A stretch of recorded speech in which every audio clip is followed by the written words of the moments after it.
Chapter 1: The Blueprint of Shadows. The document, which sits behind the formidable, bulletproof glass of the National Archives in Washington, D.C., is catalogued by the modern world as a mere political birth certificate.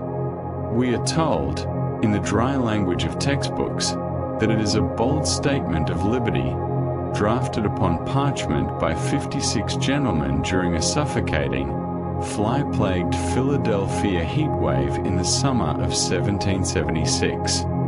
Yet, if one permits oneself to look past the elegant, sweeping calligraphy of the scribe, Timothy Matlack, and the famously defiant flourish of John Hancock, an entirely different and altogether more shadowy picture begins to emerge from vellum. History, when orchestrated by men of such immense and peculiar intellect, is rarely a matter of accident. Every stroke of the pen, every unusual indentation of the margin, and every curious spacing between the lines was executed with the absolute mathematical precision of a master watchmaker sealing the gears of a hidden clock.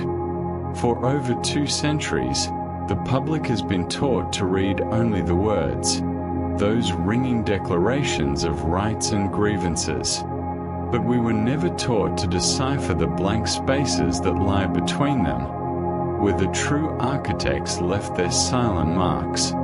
In that late, tumultuous 18th century, the men who designed the New World were far more than mere politicians shouting in a colonial assembly. They were astronomers who mapped the cold patterns of the stars. They were land surveyors who measured the wilderness by hidden numbers. They were high-ranking members of ancient, esoteric societies, bound by terrible oaths of silence. Men like Benjamin Franklin and Thomas Jefferson did not merely desire to break a political chain across the Atlantic. They sought to align an entire continent with an unseen, ancient cosmic order. The very parchment they chose was not ordinary paper, but treated skin, prepared by secret methods to absorb specific chemical solutions without decaying through the long dust of centuries. They were building a monument in secret code, a talisman designed to survive fires, wars, and the slow, forgetting decay of time. They knew that what they were locking into that skin would outlast their children's children, waiting in the dark for those who knew how to see it. To understand the depth of this design, one must examine the very measurements of the sheet itself. The vellum measures exactly 24 1/4 inches by 29 3/4 inches. These numbers are not arbitrary products of a tanner's shears. When converted into the ancient European units of the sacred cubit, they reveal a ratio that perfectly mimics the foundation stones of the Temple of Solomon. The delegates were not merely drawing up a legal contract, they were laying the spiritual cornerstone of an invisible empire, utilizing a geometry that had been preserved in the shadows since the fall of Jerusalem.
Chapter 2: The Typographical Anomalies.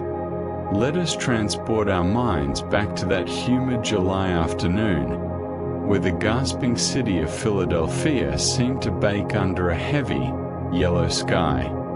Inside the Pennsylvania State House, 56 delegates sat in their formal coats, wiping the perspiration from their brows, fully aware that to sign that parchment was to invite the hangman's noose.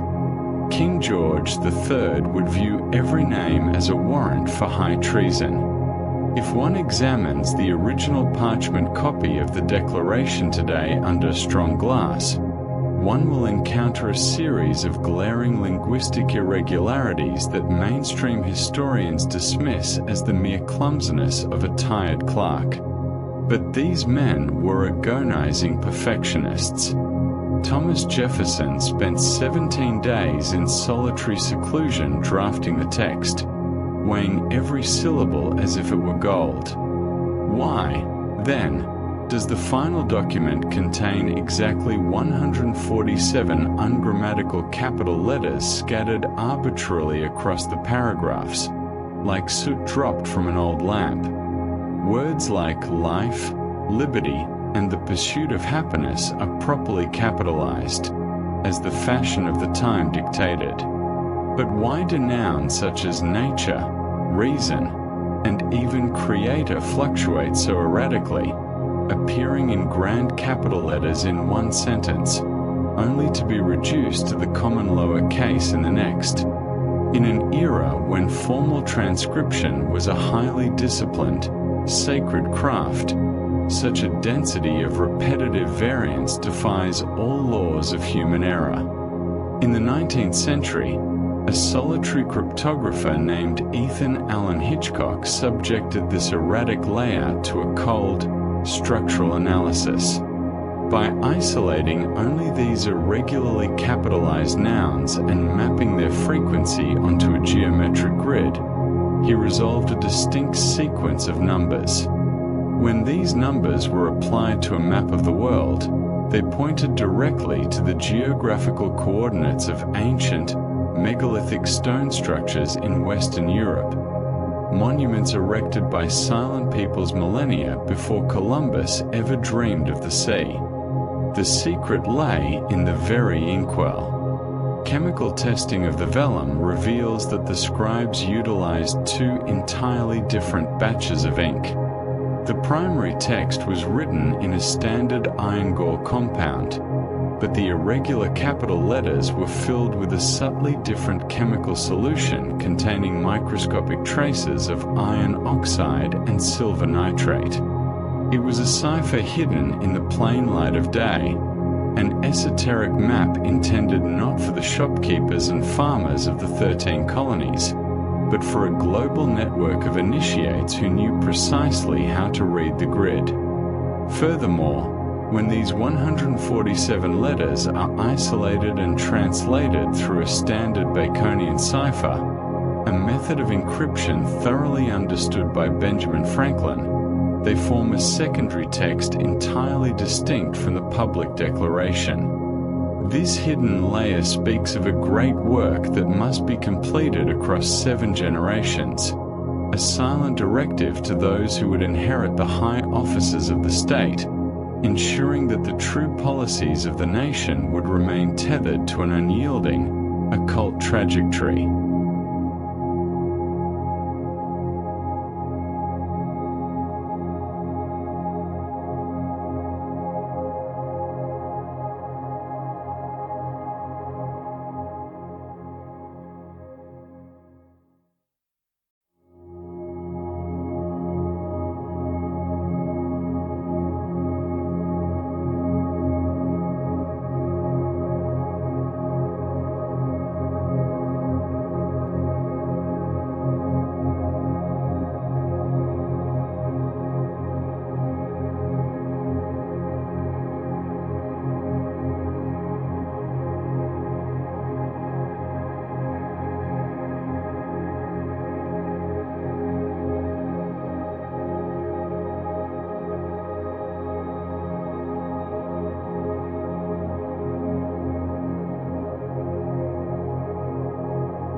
Chapter 3: The Stranger in the Locked Room.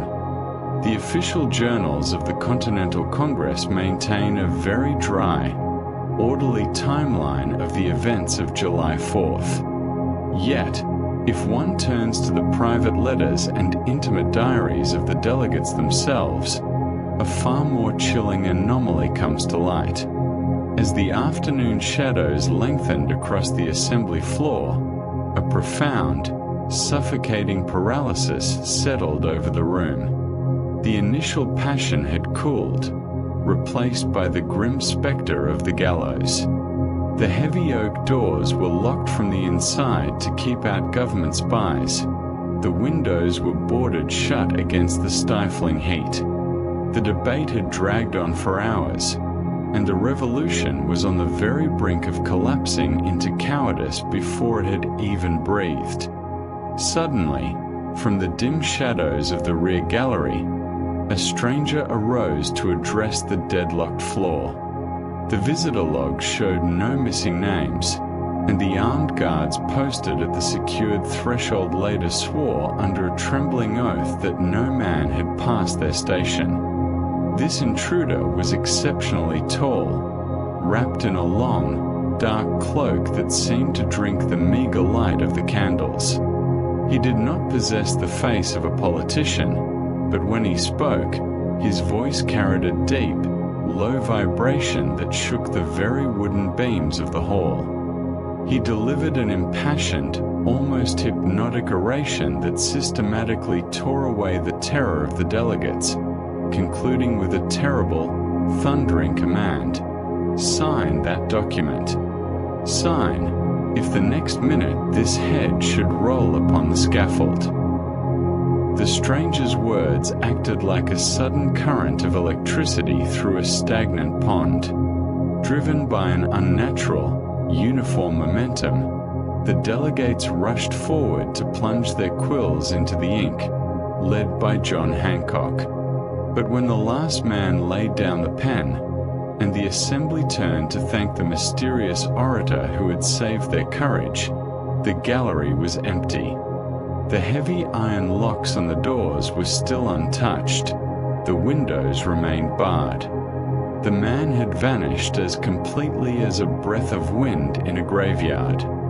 In his private papers years later, Jefferson referred to this figure strictly as the professor, writing of him with a strange, respectful coldness. But in the hidden archives of the older continent, he is known by a more legendary name: the Count of Saint-Germain, the immortal alchemist who appears like a phantom throughout the centuries, always at the precise hour when an empire is born or a crown is shattered into dust. Eyewitness accounts compiled by the delegate William Ellery note a further peculiarity. During the entire duration of the stranger's speech, the ambient temperature within the locked hall dropped precipitously, causing the breaths of the congressman to mist in the midsummer air. When he departed, he left upon the gallery railing a small, unpolished stone of deep crimson hue, which Benjamin Franklin quickly secured within his waistcoat. This stone, mentioned only in the private inventories of Franklin's estate, was described as possessing a constant, unnatural warmth, radiating an energy that defied all known laws of natural philosophy.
Chapter 4: The Reverse Side and the Great Seal. Should one ever have the rare fortune to turn the Great Declaration over, one would find a curious thing hidden upon its back. At the very bottom margin, written entirely upside down, are the sparse words, "Original Declaration of Independence dated the 4th of July, 1776.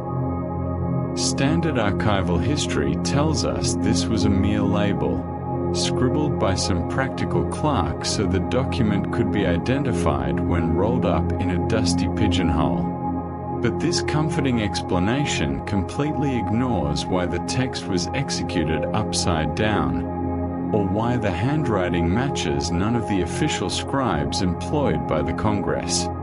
If one holds the heavy parchment up to a strong, piercing light, the inverted text on the back aligns with a miraculous, mathematical precision with a specific clause on the front. He has dissolved representative houses repeatedly. This intersection forms a perfect geometric vector. Years later, when the committee finalized the design for the Great Seal of the United States, that familiar, eerie emblem of the unfinished pyramid and the disembodied eye, they utilized the exact mathematical proportions generated by that hidden alignment. The ratio is exactly 1 to 1.618, the golden ratio, the divine proportion that rules the spiral of wild shells, the architecture of human bone, and the grand geometry of the universe. Records show that Charles Thomson, the Secretary of the Congress, was the only human soul allowed to handle the document in private for several weeks after the signing. Thomson was a severe, classical scholar, deeply obsessed with the numerical mysteries of Pythagoras and the hidden chambers of Egypt. It is believed that during those quiet nights, Thomson used a faint, colorless chemical solution to stamp an invisible coordinate matrix across the reverse side of the vellum. This matrix was not a map of towns and rivers, but of magnetic variances and subterranean energy, the ancient ley lines of the American continent. Decades later, when the surveyor Andrew Ellicott laid out the grand design of Washington, D.C., he utilized this identical geometric template. When viewed from the heavens, the streets of the capital form an enormous, inverted pentagram and a mason's compass carved directly into the very dirt of the earth, anchoring the White House and the Capitol building at the precise mathematical nodes of the hidden grid. If one traces the extensions of these lines beyond the borders of the federal city, they form an immense web that spans the entire eastern seaboard, intersecting precisely at the locations of 13 original Masonic lodges established before the war. Each node on this grid was placed upon a geographical anomaly, a place where the Earth's magnetic field dips and fluctuates abnormally. The Declaration was the master key that linked these anomalies together, creating a vast resonance circuit designed to govern the collective subconscious of the population inhabiting the land.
Chapter 5. The Suppression of the Market Street Drafts. The comforting story told to the world states that Thomas Jefferson drafted the text in peaceful isolation at his lodgings on Market Street, on the second floor of a modest bricklayer's house, before presenting it to the Committee of Five for minor, literary polishing.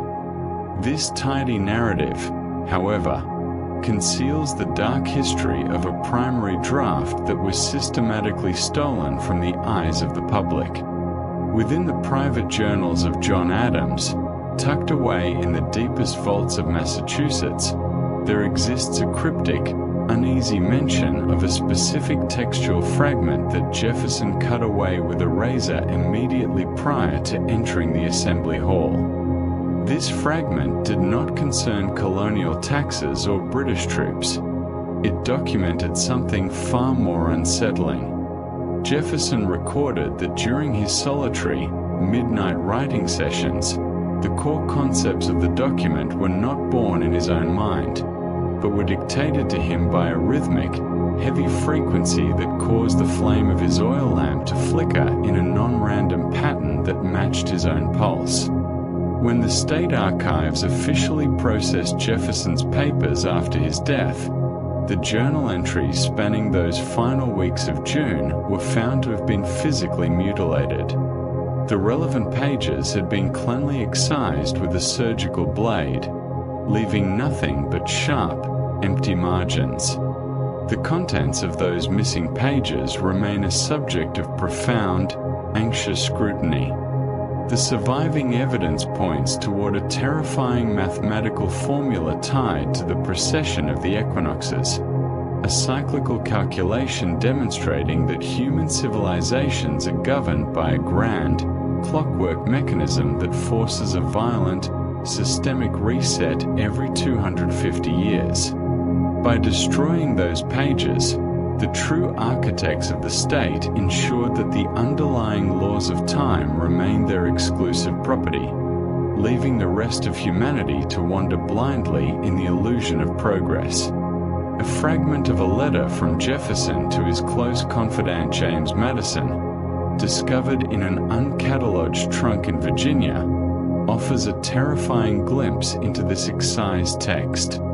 Jefferson admitted that the entity or frequency instructing him had specified that the new nation must undergo a complete transformation of its governing structure precisely when the grand cycle returned to its point of origin. He warned that if the public were to learn the exact year of this cyclical collapse, the societal order would fragment prematurely. The missing pages contain the precise astronomical triggers for this future reckoning, a date hidden behind the protective veil of official silence.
Chapter 6. The Astroarchitecture of the Signatures. Let us direct our attention down to the bottom of the vellum, to that crowded space where 56 men laid down their names. We in the modern day look upon a signature as a simple mark of identity, a routine flourish of the pen. But in the 18th century, The art of writing among the educated elite was deeply intertwined with the ancient science of symbols and sacred geometry. The placement of those names follows a rigorous, hidden design that directly referenced the state of the heavens at the very moment of execution. If one examines the signature of Stephen Hopkins, one sees a tragic thing. His hand shook terribly due to a severe neurological affliction. Yet, despite this violent trembling, his line stabilizes long enough to form a precise angle of 23.5 degrees relative to the baseline. This is the exact tilt of the Earth's axis, the very angle that dictates our seasons, our cycles of harvest, and our decay. A dying, shaking hand managed to mimic the orientation of the planet itself. Simultaneously, the famous signature of John Hancock features an enormous, aggressive flourish beneath his name. If one counts the tight loops in that flourish under strong glass, there are exactly 13. The 13 colonies, the historians tell us with a smile. But 13 is also the number of steps on the pyramid of the Great Seal. It is the number of lunar cycles in a solar year. It is the number of transformation and death in the oldest calculations of the East. Modern multispectral imaging conducted on the document has recently revealed faint, colorless indentations beneath the heavy ink layer. These marks carry no stain. They are dry impressions made with an ivory stylus before the quills were ever dipped. They are astrological glyphs. Each delegate signed his name directly over the precise spatial coordinate corresponding to the specific stellar constellation ascending on the horizon at the exact hour of his birth. The parchment was never just a political agreement. It was an astronomical clock, tying the biological lives of the signers to a permanent celestial alignment, locking the legal framework of the nation into a fixed cosmic frequency. The implications of this astronomical alignment are staggering when paired with the actual arrangement of the signatures. They are divided into 6 distinct columns, representing the 6 visible planets of the solar system known at the time. By arranging their names in this celestial configuration, the founders effectively cast a macrocosmic net over the document, ensuring that as long as the planets continued their silent dances around the sun, the legal and spiritual weight of the American Republic would remain anchored to the immutable physics of the cosmos.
Chapter 7: The Jubilee Synchronization. The operational lifespan of these founding fathers concludes with a mathematical phenomenon so eerie that it forces even the coldest scientific minds into an uneasy silence.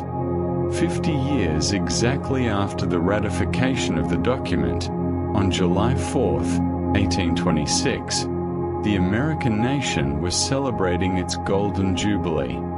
The streets were choked with parades, the sky was torn apart by fireworks, and the original parchment was displayed to weeping crowds. On that precise day, within hours of each other, Thomas Jefferson and John Adams closed their eyes for the last time.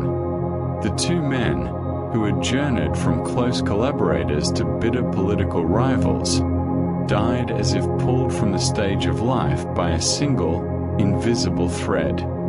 Adams passed away in his cold room in Massachusetts, his final words being, "Thomas Jefferson survives." But he was wrong. Jefferson had expired 5 hours earlier in his bed at Monticello. They died as if governed by a strict chronological trigger, executed by a clock that we cannot see. 5 years later, on July 4th, 1831, James Monroe, another founding father and a fierce protector of the young republic's early secrets, passed away on the exact same date. The probability of the three primary architects of a state expiring on the exact, identical anniversary of their founding is statistically impossible under any standard law of chance. The data indicates that their very lifespans were tethered to the underlying chronological mechanism established in 1776. The document acted as a closed energy circuit. Exactly half a century after its activation, the debt was collected, the clockwork reset, and the originators were quietly removed from the system they had constructed. This chronological tethering hints at a deeper, more unsettling possibility. In the arcane traditions of the old world, a foundation sacrifice is often required to solidify the longevity of a grand structure. By binding their biological lifespans to the text via the silver stylus impressions, Adams, Jefferson, and Monroe may have unconsciously, or willingly, entered into a pact of biological amortization. When the clock struck 50 years, the system claimed its makers, converting their departed life force into the perpetual energy required to sustain the political illusion they had woven.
Chapter 8: The Hidden Vaults of the Capitol. Beyond the document itself lies the mystery of its preservation and the hidden geography designed to mirror its secrets.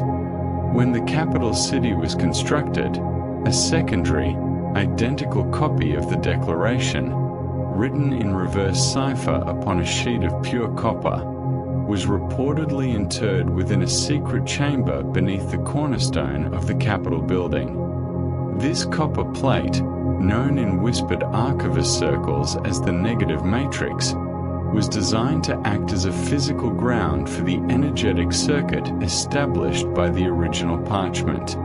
During the War of 1812, when British forces set fire to Washington, D.C., the official narrative tells us that the Declaration was hastily saved by a clerk named Stephen Pleasanton, who smuggled it out of the city in a coarse linen bag.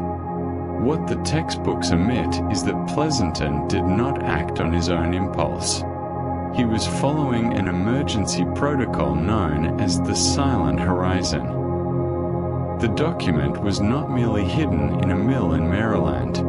It was brought to a subterranean limestone cavern that intersected with the same primary ley line that passes beneath Philadelphia and Washington. For 3 days, while the Capitol burned, the parchment remained in the absolute silence of the earth, recharging its unique magnetic signature in the dark, away from the destructive chaos of human conflict.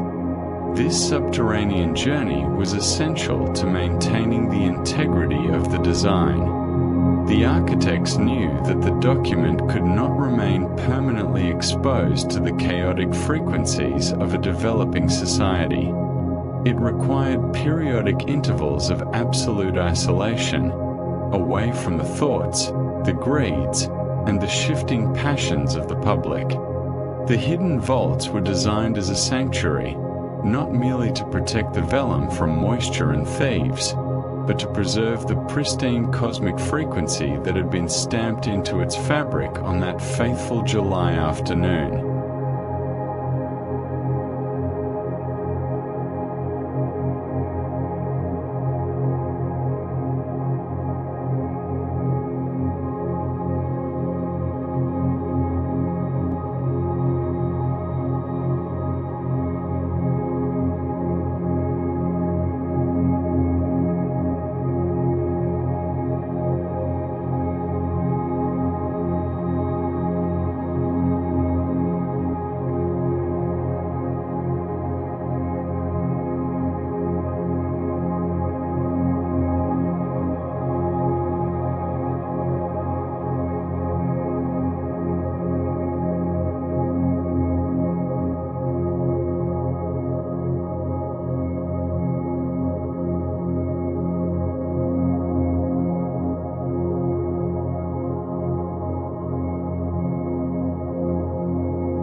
Chapter 9. The Modern Sentinels.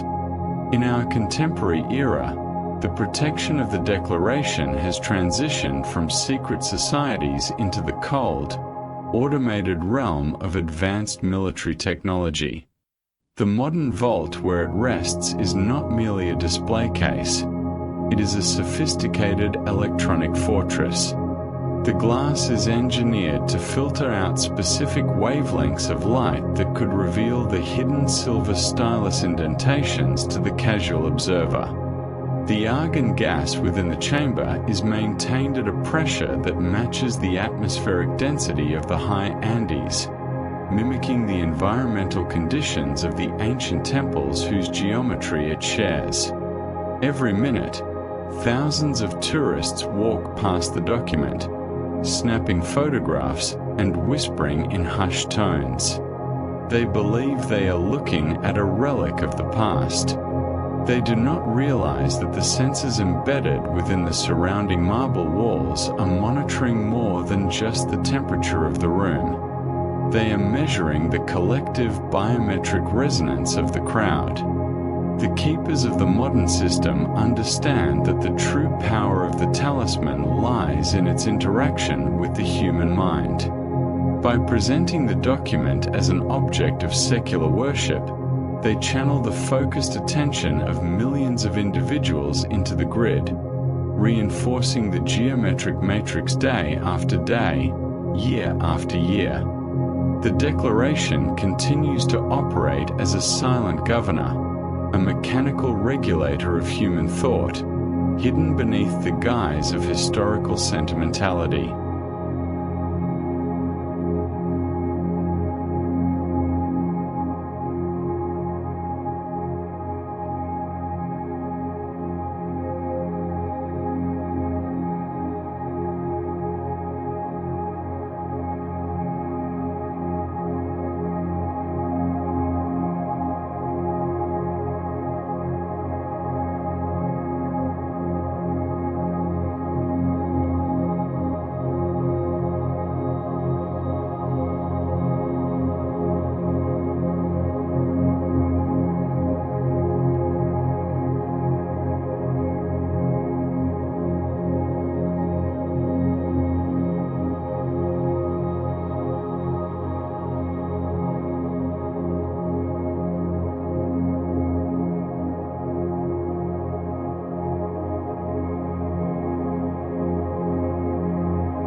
Chapter 10, The Equilibrium of the Matrix. The original parchment of the Declaration remains sealed tonight within its dark vault at the National Archives, maintained under a constant, freezing temperature, shielded by multi-layered ballistic glass, and immersed in an inert atmosphere of pure argon gas. This artificial tomb is designed to arrest all physical decay, preserving the ancient ink and the treated skin from the standard degradation of our air. The originators have long since exited the timeline, leaving the physical matrix of the document completely isolated from the modern world. The structural geometry embedded within the text continues to exist independent of public awareness.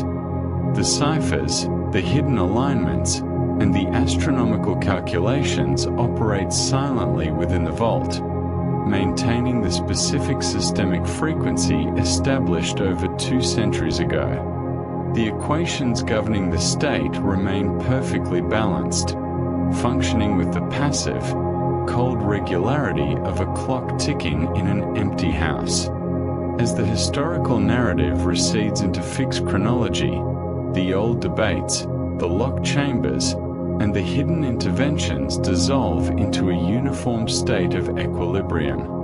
The underlying blueprint remains constant, completely unaffected by the passage of external hours. The system rests in its intended alignment, locked into the permanent, immutable architecture of the historical matrix. We are left to wonder, as we look upon the world outside our windows, how much of our lives is truly our own, and how much is simply the unfolding of that ancient, geometric blueprint. The clocks continue to tick, the planets continue to spin, and the silent code of 76 continues to govern our steps from the deep, undisturbed darkness of its vault.